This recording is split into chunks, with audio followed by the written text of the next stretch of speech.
Ang pinakaunang misa sa Pilipinas ay dinaos noong March 31, 1521 sa lungsod ng Limasawa, Southern Leyte.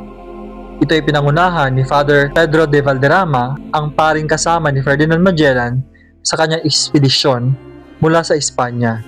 Noong March 28, 1521, dumating sina Magellan at ang kanyang mga tauhan sa pulo ng Limasawa.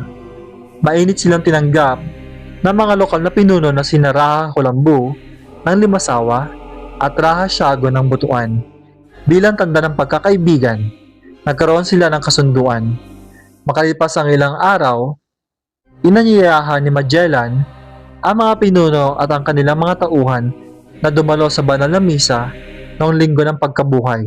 Sa mismong araw ng misa, sama-sama nagtipon ang mga Kastila at mga katutubong Pilipino. Itinaas ang krus at ginanap ang misa sa baybayin ng Limasawa. Matapos ang misa, ipinagdiwang ito ng mga Kastila at mga katutubo sa pamamagitan ng isang salo-salo. Ang unang misa sa Pilipinas ay may malaking kahalagahan sa kasaysayan ng ating bansa. Ito naging simula ng paglaganap ng Kristyanismo sa Pilipinas, na hanggang ngayon ay pangunahing relihiyon ng nakararaming Pilipino.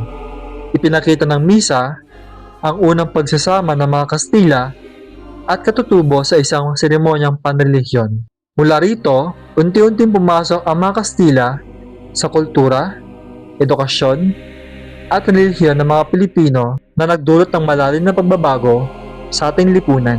Sa kasaysayan, may debate kung ang misa ay naganap sa Limasawa, Southern Leyte, o sa Masao, Butuan.